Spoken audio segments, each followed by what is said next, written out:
Chemical bonding में बहुत महत्वपूर्ण ऐसा टॉपिक जिसका नाम है मॉलिक्यूलर ऑर्बिटल थ्योरी। तो दोस्तों, अगले वीडियोस में मैंने मॉलिक्यूलर ऑर्बिटल्स की जो थ्योरी है, एमओ थ्योरी, उसकी हिस्ट्री बताई है मैंने। उसके जो मेन पॉइंट्स है वो भी मैंने डिस्कस आपके सामने किए हैं। तो अगर आप एमओ थियरी के बारे में एकदम क्लियर हो गए हो तो उसके बाद दोस्तों, जब केमिकल बॉन्ड फॉर्म होता है तो दो एटम्स के बीच बॉन्ड फॉर्म होता है। ये जो बॉन्ड है वो किसके ऊपर डिपेंड करता है और उसका ऑर्डर कितना होता है, सिंगल बॉन्ड क्या है, डबल बॉन्ड क्या है, ट्रिपल बॉन्ड क्या है, क्यों single bond, double bond and triple bond है। तो ये सारी जानकारी हमें ये एमओ थियरी के जरिए मिलती है। तो दोस्तों, आज के इस वीडियो में मैं एमओ थियरी के एक बहुत महत्वपूर्ण topic calculation of bond order ये आपके सामने रख रहा हूँ। आशा करता हूँ दोस्तों, आप सभी मित्रों इसको बहुत पसंद करोगे और मेरा वीडियो को बहुत आप एंजॉय करोगे। ठीक है, तो शुरू करते हैं हम कैलकुलेशन ऑफ बॉन्ड ऑर्डर। दोस्तों, उसमें सबसे पहला मुद्दा है bond order is the number of chemical bonds between a pair of atoms. दोस्तों, बॉन्ड ऑर्डर एक ऐसी फिगर है जो केमिकल बॉन्ड से जितने केमिकल बॉन्ड है और जो केमिकल बॉन्ड फॉर्म हुआ है एटम के बीच में, उसका जो नंबर है वो कितना नंबर है वो हमें बताता है। Then bond order is defined as half the difference between the number of bonding and anti bonding electrons. इसका मतलब है दोस्तों, जब मॉलिक्यूलर ऑर्बिटल्स फॉर्म होती है तो उसमें कितनी बॉन्डिंग एमओ फॉर्म हुई है और कितनी एंटी बॉन्डिंग एमओस बनी है, उसके जरिए हम उसका डिफरेंस लेते हैं कि bonding molecular orbitals minus anti bonding orbitals, उसमें जो इलेक्ट्रॉन्स है उसका डिफरेंस है, और वो डिफरेंस जो है उसका हाफ वैल्यू जो है, ये इक्वेशन के जरिए हमें बॉन्ड ऑर्डर मिलता है। तो दोस्तों, first of all to confirm and calculate the bond order, ये जो इक्वेशन है हमें बहुत मदद रूप हो सकता है। यानी कि बॉन्ड ऑर्डर इस मुद्दे के अनुसार एमओ थियरी हमें बताती है कि bond order is equal to 1/2 in bracket number of bonding electrons minus number of anti bonding electrons. यानी कि ये जो है बॉन्डिंग और एंटी बॉन्डिंग इलेक्ट्रॉन्स, उसका डिफरेंस जो है, उसकी हाफ वैल्यू जो है वो हमें बॉन्ड ऑर्डर बताती है। तो दोस्तों, ये इक्वेशन बॉन्ड ऑर्डर कैलकुलेट करने के लिए बहुत इम्पोर्टेंट है।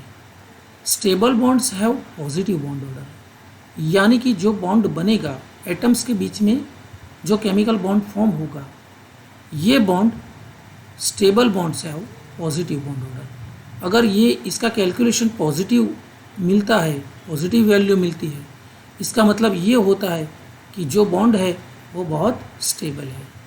Bond order is an index of bond strength, यानी कि बॉन्ड ऑर्डर की जो ये फिगर है यह हमें बॉन्ड स्ट्रेंथ के बारे में भी कुछ बताती है, and is used extensively in valence bond theory.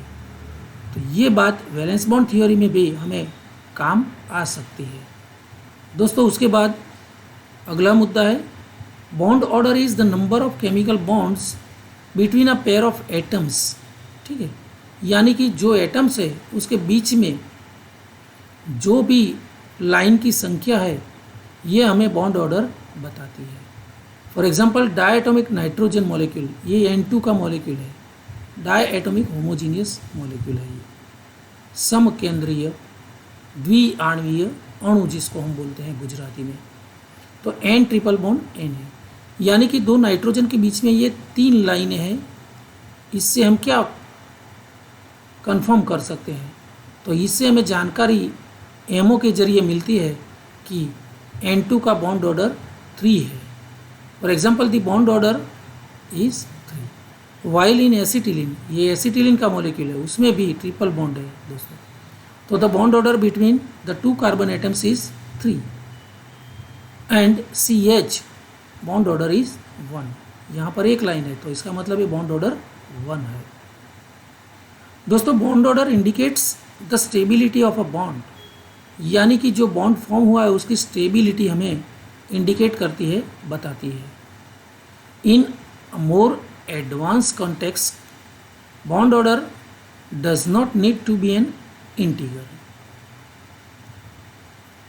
अब और एक बात बताऊं, bond order in molecular orbital theory, bond order is also defined as difference divided by 2 between the number of bonding and anti-bonding electrons, यानी कि number of bonding electrons minus number of anti-bonding electrons and it can be divided by 2। तो ये दूसरी definition हमें मिली। This often but not always yield the same result। Bond order is also an index of bond strength, तो ये bond strength भी indicate करती है and it is used extensively in valence bond theory। अब दोस्तों ये slide में मैं डाइहाइड्रोजन H2 यानी कि H2N2 O2 F2 ये सारे जो मॉलिक्यूल्स है वो same molecules but diatomic है, so they are called homogeneous diatomic molecule, right. तो ऐसे हाइड्रोजन जैसे ये मॉलिक्यूल्स है उसका बॉन्ड ऑर्डर हम कैसे कैलकुलेट कर सकते हैं। तो यहाँ देखिए बॉन्ड ऑर्डर का ये इक्वेशन है, उसके ज़रिए हम ये कैलकुलेट कर सकते हैं। यानी कि द एमओ डायग्राम, इसको हम एमओ डायग्राम बोलते हैं, एमओ एनर्जी लेवल डायग्राम, जिसमें ये एटॉमिक ऑर्बिटल है दोनों हाइड्रोजन की और बीच में जो ये डायग्राम है वो molecular orbitals of hydrogen atom molecule. Okay, तो MO diagram depicts the molecule H2 with the contributing AOs on the outside sandwich the MO। ये साइड में जो है वो दोनों एटॉमिक ऑर्बिटल्स है। The bonding level lower level is completely occupied. Hydrogen के बारे में अगर बताएं तो हाइड्रोजन की 1s ऑर्बिटल में एक इलेक्ट्रॉन है, यहाँ पर भी एक इलेक्ट्रॉन है, तो कुल मिला के 2 इलेक्ट्रॉन हुए। तो मॉलिक्यूलर ऑर्बिटल में पाउली हुंड के नियम के अनुसार यहाँ पर 2 इलेक्ट्रॉन फिल हो गए, यानी कि ये लोअर एनर्जी लेवल है जो ये ऑर्बिटल है उसकी, तो उसमें 2 इलेक्ट्रॉन्स ऑक्यूपाइड हो गए हैं। ठीक है, the bond order of 1 is obtained by employing the formula indicating stable bond, यानी कि ये फॉर्मूला के मुताबिक H2 का बॉन्ड ऑर्डर हुआ 1/2, नंबर ऑफ बॉन्डिंग इलेक्ट्रॉन्स यहाँ पर 2 है, minus number of anti bonding कोई इलेक्ट्रॉन नहीं है, यानी कि 1/2 2 माइनस 0।